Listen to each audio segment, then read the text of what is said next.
Hi everyone, my name's PK Gupta, and here I have Chris Smith, who's a financial advisor. In this episode, what I thought we'd do is I've always talked negatively or pessimistically about financial advisors in the property context because a lot of times people who are brand new to wealth creation or property, they think, okay, well, I don't know what I'm doing. I need a long term plan. And then they think, well, plan, okay, I must need to go to a financial planner and they go to a financial planner.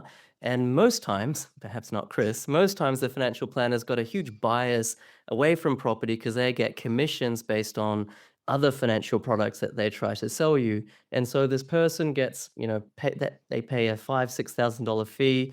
They get flogged off either house and land packages or other things like that, or they get steered away from property towards stocks. And it's a really biased sort of outcome that they eventuate in. And we're having this discussion on the Facebook group, and Chris Smith, who's here, yeah, he kind of commented as a financial planner on how he did agree with a lot of that, but he also gave a really mature and broad perspective on what else financial planners do and what they don't do.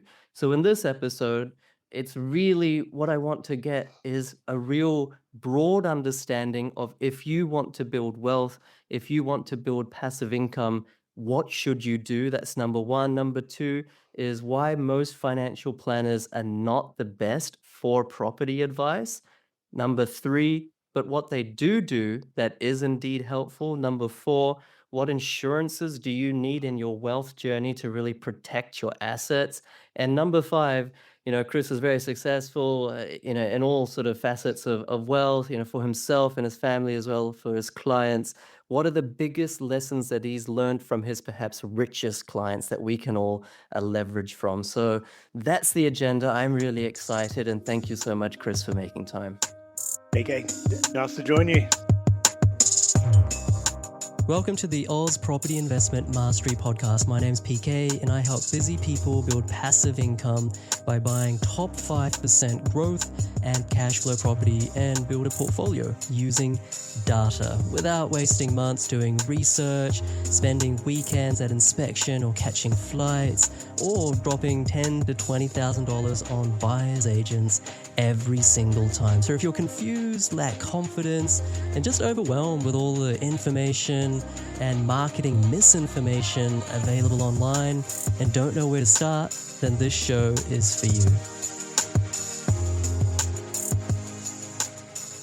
Chris, just a quick background about yourself. So I think you were saying you've been a financial planner for 13 years. You've been a property investor for even longer than that. You're a family man, wife and a couple of kids. What's sort of making you so passionate about this sort of financial planning or wealth space? I've probably never done anything else. I did this straight out of school and went into finance and found my way into being a financial planner. It's always been something that I've enjoyed, sort of helping people articulate what they really want to achieve out of their finances and helping them build a bit of a roadmap as to how to move forward. Something that I really enjoy. And if you do what you enjoy, you don't work a day. So, really lucky. Yeah, that's 100% true. All right, well, let's get into this first part. Why do most financial planners, or why are most financial planners perhaps not right to give property advice? Let's say someone's brand new, I know nothing. All I know is that I need a plan. Then I come to a financial planner. Like, what are the gotchas? What is something that clients need to be aware of? What are things that financial planners don't actually help with? Yeah, it's a really good question. And fundamentally, financial advisors don't give property advice. So if you're looking at building a property portfolio, then I'm probably not the first point of contact that's going to help you achieve that goal. Now, we do a lot of things, but that's not particularly one of them. We do talk to clients about structures and risk and all of those sorts of things. But when we talk about structuring, whether that be trusts and those sorts of things, my accountant explains that to me a lot better than what I would. Um, Getting property, building passive income generally means that I need to talk about debt as an asset class. Most financial planners, I'm probably a bit of an exception as I do have a mortgage broking experience, but most financial planners aren't mortgage broking. So they can't really articulate what the loan structure is or what the trust structure is, how to get debt within that vehicle. So predominantly, whilst we can assist with those things and there's some things that we can add value, a financial planner on his own is not going to be the bees all and end all to that journey. Right, right, right. Well, it's a very honest answer. Let's say I'm a complete noob, right, Chris? And Mm, and all I know is that I've just sat down with my wife over, a dinner table, and we're like, all right, we're now in our early 30s. We don't want to be working till we're 70 or 65. We need to build, I'm just making this up, 150K of passive income. Have no idea where to start.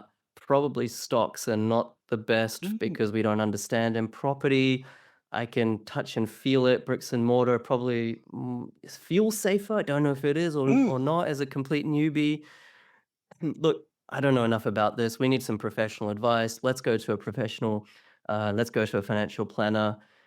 If that is a newbie, if that is a mm. person that's a real circumstance and they come to a financial planner, what does a financial planner say to them? Yeah, it's about assessing first of all if we did nothing. So we simply kept doing exactly what we're going to do, which is go to work, pay some money, pay some tax, pay off the mortgage. Are we going to achieve our goals? And evidently, most people, when we do the numbers, we go, no, well, we're not going to achieve that goal of having $150,000 in super. So then it's really about working through, well, what are our options? So, what is our risk profile? How much risk are we willing to take? When do we want to achieve that $150,000 passive income? And then working through what your bias is, what my bias is, because bias is a really important thing. If I'm particularly biased towards shares, I'm probably going to recommend a share portfolio. But if I understand what your biases are, doesn't necessarily mean they're wrong. Property is a great asset. And when used appropriately, can certainly help accelerate your wealth far quicker than what shares will, because I can use leverage when I'm talking about property. And I really can't use leverage to that degree when I'm talking about shares. So I find that most people are more comfortable with the concept of borrowing for $500,000 to buy an asset rather than buying for $500,000 worth of shares. Will they return the same? Probably, but there'll be a different risk profile for both of them. What I tend to find is that once we've explored what the client's goals are and what they're comfortable with and what they're not comfortable with, then we can help build a strategy to achieve those goals over time. Right, right. And is it most, I mean, in Australia, perhaps with your clientele or just financial planning clients in general, what does the portfolio look like just at a high level? Obviously there's always different combinations and permutations based on the goals, the Mm, time frame, the risk, but it is effectively yeah, a bunch of property, a bunch of stocks, whether they're Australian or international stocks. mm. What else is typically in a portfolio? Like, what are the key buckets that people should know about to be like, all right, diversified portfolio, these are the 4 or 5 things that are in the universe of my options. Yeah. And really, it's about that diversification piece, but certainly you'd want to look at your share portfolio, whether that be through active managers, so your typical kind of share trader, or whether that be more of a passive approach where I've got lots of ETFs. These days, investment vehicles are pretty wide and varied. I don't think, in my opinion, that it should be all or nothing. And we could have a combination of ETFs, Australian shares. I probably wouldn't suggest the commercial stuff at this point in time, but that's just a more a flavor point of view. There's certainly a place for a big bunch of cash in your portfolio because opportunities will come up. Um, in the next year, in the next 2 years. And if you don't have that cash available to transact on that opportunity, they're helpful, but they're not going to help your finances if you're not finance ready for those opportunities. And then we've got more those conservative bonds and bonds and corporate bonds and semi-corporate bonds, but they're not really going to help you accelerate your wealth if that's what you're looking to do. Right. So the acceleration, I suppose, is mostly from property and the stocks. And when it comes to stocks, whether it's, ETFs or direct, stocks that you're investing in, is it the financial? I'm just asking these questions because I think people will have them on their mind. Is it you that says, "Hey, PK, I've had a chat with you multiple times. I understand what you're going for, understand your risk appetite, etc. I reckon you should invest in these four stocks, not those others," or I reckon these 3 ETFs or LICs or whatever are the Mm. best ones for you. Like, are you giving that advice as a financial planner giving that advice? A good financial planner won't, because he'll know where he adds his value. And I use this scenario. There's a whole bunch of people at Australian Super who are actively involved in the share market every day, working through, is CBA a better share than Westpac? Is Westpac a better share than NABS? I don't have that time to invest that sort of money or that sort of time to outperform Australian Super. So I'm not going to pretend that I'm going to get you a better portfolio than what those guys are. They have a lot bigger research houses than me. Think a lot of financial planners will try and sell the value of, "I'll outperform Australian Super," or "I'll outperform this Australian share fund." And the reality is they won't. They may, by taking on more risk than what your current fund does. But on a risk-based perspective, am I better than the guys at Australian Super? No, I'm not. Right, right.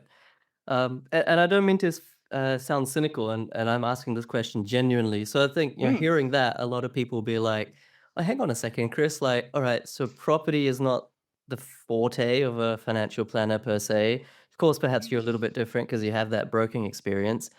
mm, Stocks or, these listed companies, etc.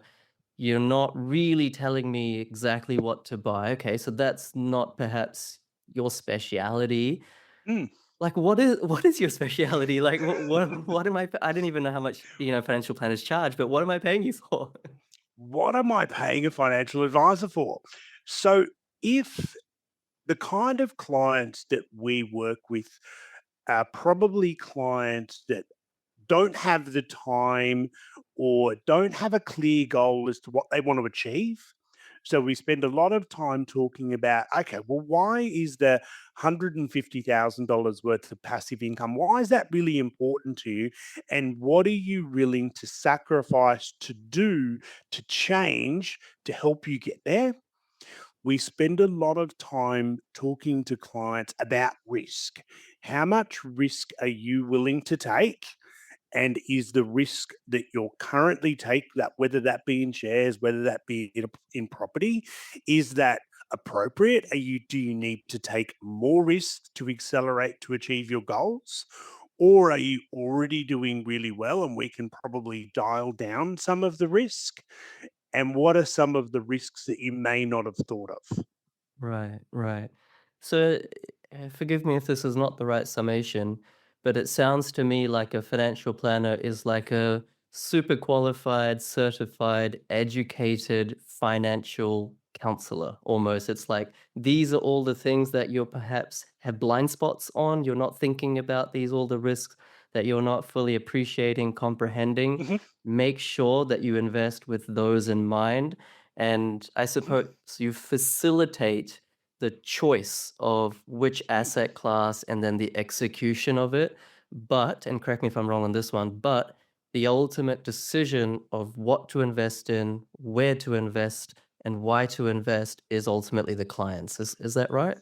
And not really. So if let's say, for example, I go and recommend that you set up this particular super fund with these particular investment options, I've obviously determined that the risk that we are going to take is something that I'm comfortable with and something that you're comfortable with, and they're appropriate to you.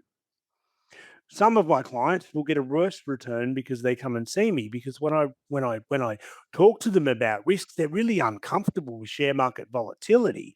So I'm not going to recommend that they put them in a fund that's quite volatile.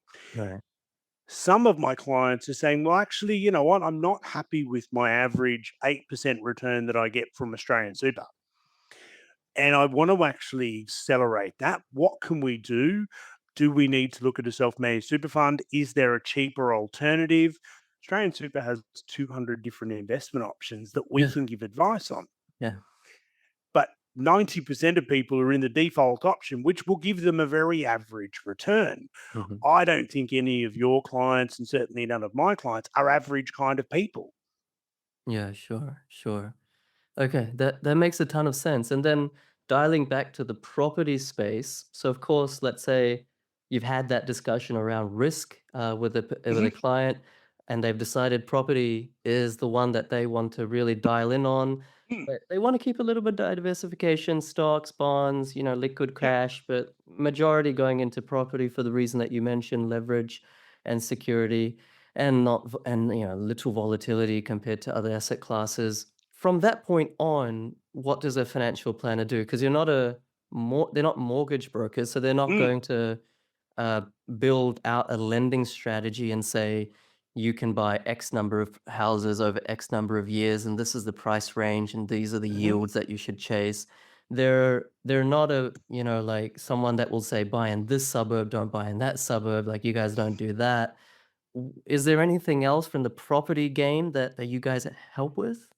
Yeah, really, it would be about that risk minimization strategy and that conversation. Well, if we're going to buy an investment property, let's make sure that we've got 6 months worth of working cash in case it's not rented out.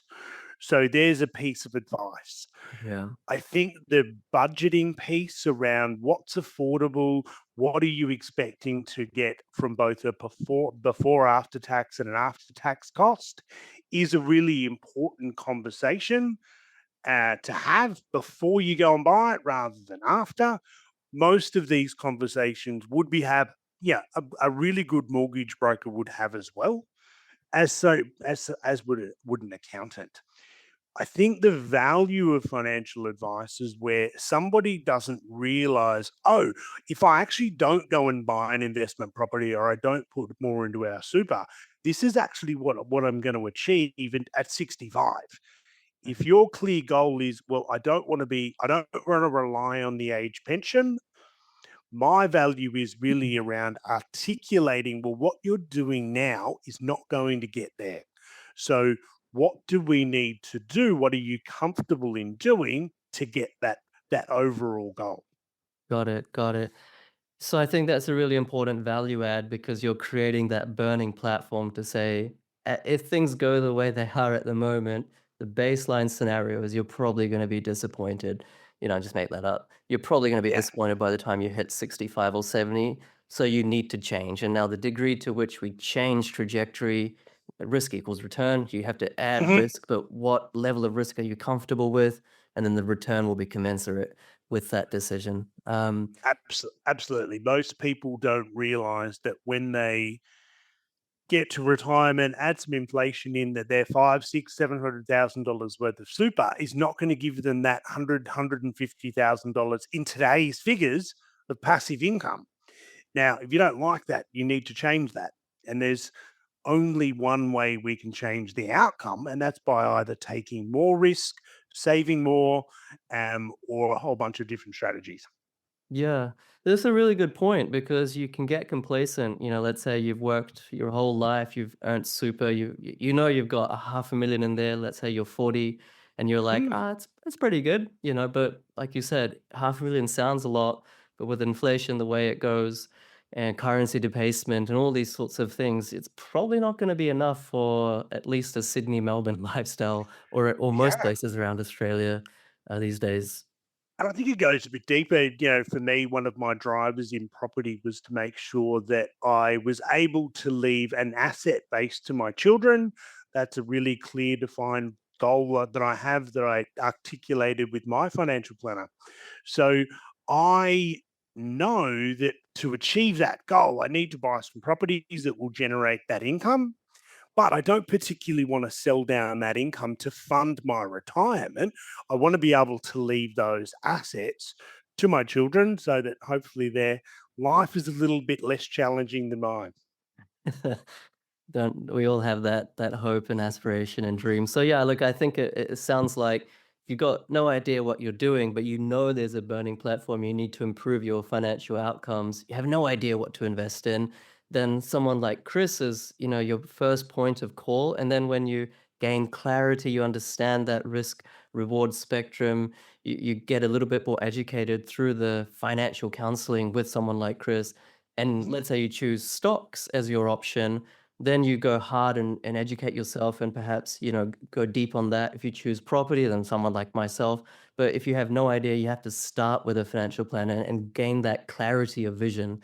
It's like a cliche. You have a vision board for what you want in the future. And it almost feels like a financial planner is a bit of a co-creator of a vision board, but in the financial sense, with people. Exactly.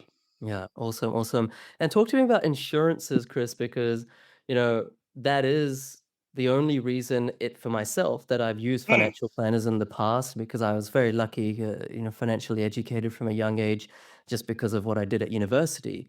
But mm, lots of people are not educated because of different backgrounds, niches that they work in, etc. They start to build wealth and they do quite well, but they're not sufficiently insured. So, what are like the main insurances that perhaps people in their 30s, 40s, 50s ought to consider taking out? Like, what are they called, mm. and what are they? And I will openly say I'm extremely biased towards insurance, probably through my journey. So, most of my clients will know about 3 years ago, I got cancer.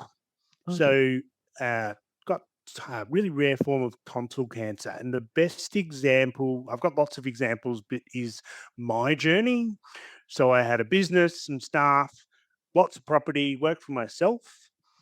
And I sat down with my accountant one morning and said, "Guess what? I've got cancer."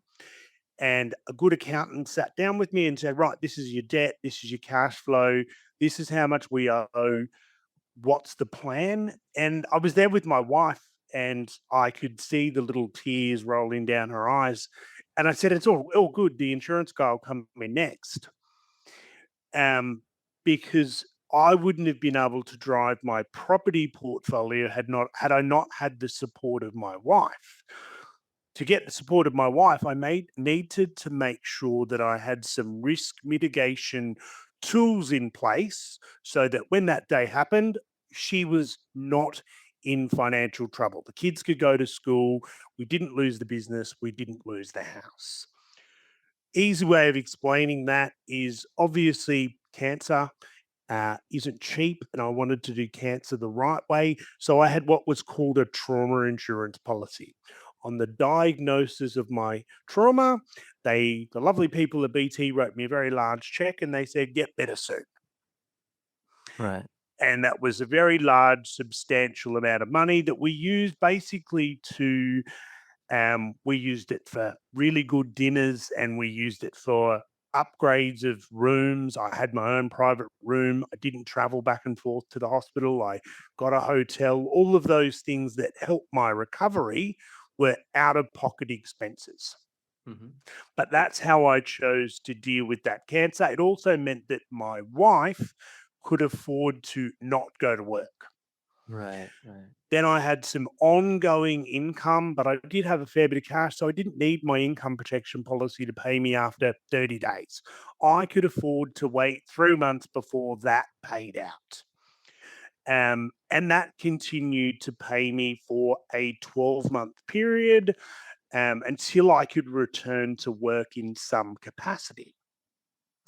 Had my cancer been worse, I would have lost my voice, which would be very bad. That's why I had what they call a disability policy because I couldn't return to my occupation indefinitely or forever. Um, Worst come to worst, the cancer was bad and I was to pass away. Obviously, I didn't want to. I'm the sole, whilst my wife works incredibly hard, she doesn't have the earning capacity that I have. So I had a big life insurance policy that would make sure that the house was paid off, that she had some breathing space to unload some properties at a time that was convenient for her, rather than being forced by the accountant or to say, right, well, you've got 2 years to sell these property portfolio because we need the cash and those sorts of things. So, insurance is a really important risk mitigation tool. I think the role of insurance has, particularly by advisors, is they're not really great at explaining the why. Mhm. Why do I need income protection? Well, why do I need a 30-day waiting period? Why can't I extend that? Because insurance shouldn't be about, you really need to get sick to afford this policy for the long term. Cost needs to be a consideration when talking about insurance. I've got to make this thing affordable because your retirement strategy can't be getting sick. Yeah. Sure, sure. So I think I heard 4 types. There was total and permanent disability insurance, there was life insurance, there was income protection, and then trauma, which I never Mm, heard of as like a standalone before. And I think you can get life insurance and total and permanent disability through your super. If is mm. that correct? Yeah, you can get those 2 through your super, right? You can also put, and this is comes down to the strategy, income protection you can also put in your super fund, but there are some positives to that and there's also some negatives to that. And it really comes down to that cash flow conversation. Well, if I'm going to put a bunch of insurance in my super fund, how are we going to fund that insurance? Do you have the cash flow to add more to your super fund?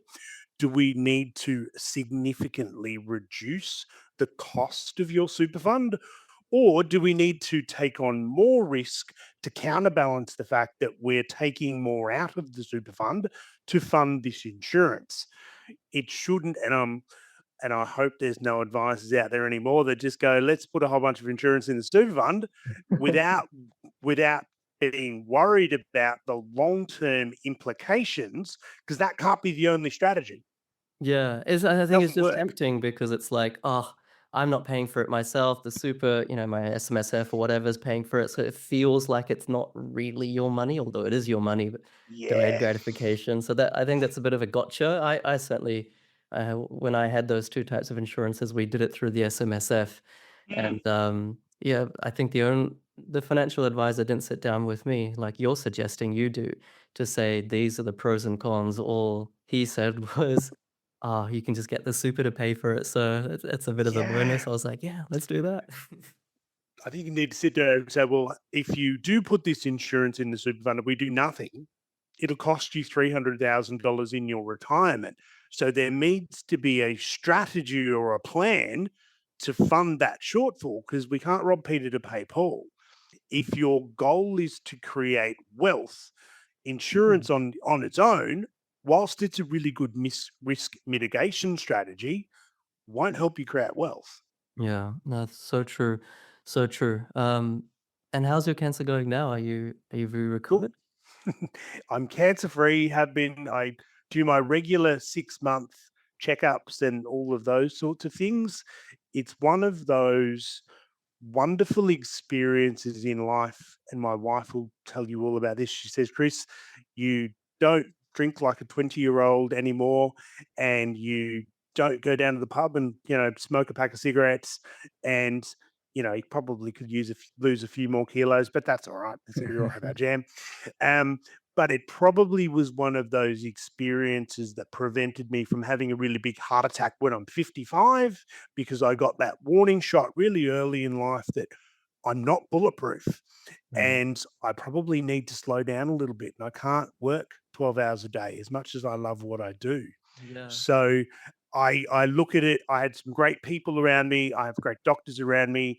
I had a really clear plan as to how financially I was going to deal with that. And um, not that I would like to go through it again, but it sort of gave me character. Yeah. No, I mean, thank you for sharing that. Those sorts of things are definitely life-changing, and I feel that, of course, this is a property channel and we talk about making money and all that, but I feel that if if you can set up your financial life in a way that, of course, you've worked hard for it, you've become educated, you invest in all the right things, but then if you set your structure, set the guidelines, set the insurances, the risk mitigation factors all right, then your life can be about something beyond just money. And the money, it's making itself, it's compounding, it's good, and then you can hopefully focus on other things. And where I mean, I've touched wood, I've never had something like that in terms of a health ailment, but it would definitely be a wake up call to say there's more to life than than just making money. Greatest thing about money was, and I was talking to my 11-year-old, and he said, "Dad, we were doing a project at school," and I said, "Well, one of your heroes was your grandmother. Why?" And she said, "Well, Gran went through cancer." I said to my son, I said, "So did I." And he said, "Oh, not a serious one though, Dad." And I'm like, "No, it's pretty serious, mate." The greatest thing about money was it gave me choices. I chose to get a room and not go home to my family, and my wife would come and see me every day when they were at school because we didn't want our kids to go through that experience. Right. And I think money gives you opportunities to deal with things how you want to deal with them.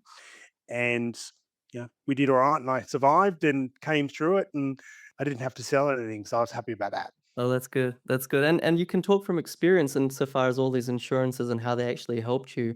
I think there's some potency when someone's been through thick and thin and then they give advice to their clients because they can speak from real life experience. And yeah, I mean, there's a saying, I don't know if it's right or wrong, but that money can't buy happiness, but it certainly can prevent a lot of unhappiness. And sounds like it's a similar sort of thing in your case. Well, before we wrap up today, I just wanted to ask as well, in terms of the biggest lessons that you've plucked or that you've learned from perhaps your richest or most successful clients, no doubt as a financial advisor, you have loads of clients. Some do really, really, really well due to various factors. What are maybe some common traits, or what are some attitudes, or what are some tactical or strategic Mm. aspects that we can all learn, all of us that are watching or listening, from your most successful clients? My most successful clients are always doing something and looking at what the next opportunity is. And they never stagnate their finances. They're always going, right, well, I bought this. How long am I going to wait? What needs to happen before I progress to buying more shares or buying a new property or putting more into superannuation? All of them have that same mentality that they're not going to drift with their finances or with their personal lives. We need to be constantly growing as people as we would with our finances.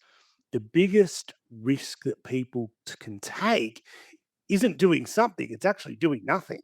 If you do nothing, you can guarantee where people will end up.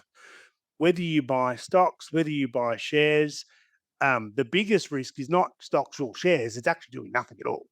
Yeah. I completely agree with that. I think post-industrial revolution, you're either going forwards or you're going backwards. I think it's romantic to say, "Oh, look, I'm a simple person. I don't need to worry about these things as long as I have bread on my table." The Yeah. reality is, if you're not going forward, you're going backwards. And I think it's a That simple have and have not equation is only going to get wider and wider. It's not going to get smaller. And it's those people that take active steps today to say, I want a better life, or I'm willing to sacrifice something to achieve my goals. You need to be doing that because everyone else is. Yeah, brilliant, brilliant. All right, well, I mean, last question for me, and then we'll wrap it up for sure. Let's say someone's watched this, or listened to this, and they're just like completely new. They're inspired by listening to you, Chris, and they're like, okay, I've been working a job all my life, 5, 10, 15, 20 years, whatever. I have some savings, it's nothing Mm, amazing, but it's not nothing either. I want to do with the best with what I've got. I want to be resourceful, even if I may not have amazing mm. amount of resources at the moment. What's like the next thing that they should be doing? I'm not suggesting they pick up the phone and call me or call you or anything like that. Not the 40,000 people all tomorrow. No, I would say start with a blank piece of paper and write down some really tangible financial goals that you want to achieve in the next 12 to 18 months.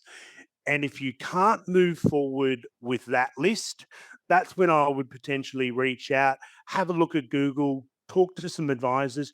Most financial planners, we're not dissimilar to everyone else, are happy to sit down, have a chat at our expense to see whether there's that genuine connection and you're a person that I want to work with or a person that I don't want to work with. But come up with a bit of a plan for yourself and probably get educated as to what what what do you want to achieve, because then it will be much easier to develop. Should I talk to PK?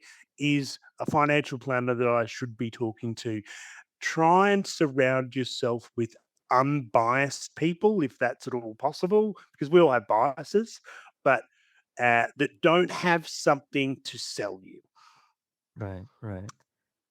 Amazing. Great advice. And on that point, this is exactly the reason everyone that I had Chris on the episode today, because from the Facebook group I could tell that we all have biases, but he was fairly unbiased. He was fairly impartial and very well-rounded in the comments that he was sharing and trying to help people, not just, going down the financial advisor route or this route or that route, but always providing optionality and being well measured. I generally find that the people that are most worthy of taking advice from are the people who are most balanced, even in times where, there's economic crisis or the next recession or the next thing that's in the media. They're always measured, balanced, and circumspect. So that's what I found in Chris. So thank you so much, Chris. You own your own business, your financial advisory firm called SMI Financial Solutions. If people have done that blank piece of paper with a pen exercise and they do want to contact you, like what's the best way to do that? Jump on the website. There'll be a form that comes through to my email, or give me. I'm pretty sure my mobile number's on the website as well. Give me a call. We'll have a chat. And sort of go from there. See if I'm someone you resonate with and you go, yeah, look, that light bulb moment that, you know what, we've got to do something. We just can't we might have been having that conversation for a year about we've got to buy a property. Well, what's preventing you from doing that? And can we come up with a plan to address some of those concerns? Cool. And what was the website again? It's smifinancialsolutions.com.au. Perfect. Awesome. Thank you so much, Chris. I really appreciate your time, and thank you everyone for listening. I heard this quote recently, so I thought I'd spit out as well. It says that a teacher gets to learn twice because they learn for themselves, and then when they teach, they get to reiterate it. And so they get the opportunity to learn twice. And I really feel financial advisors, much like myself, they're almost like educators, because they're working with you. They're really trying to understand where you're coming from and then give you their understanding. So I'm sure Chris is the same as me. I really get a kick out of doing these episodes and helping everyone because we get to learn twice. So thank you for watching, listening, spread the love, and once again, thank you so much, Chris. Thank you, PK.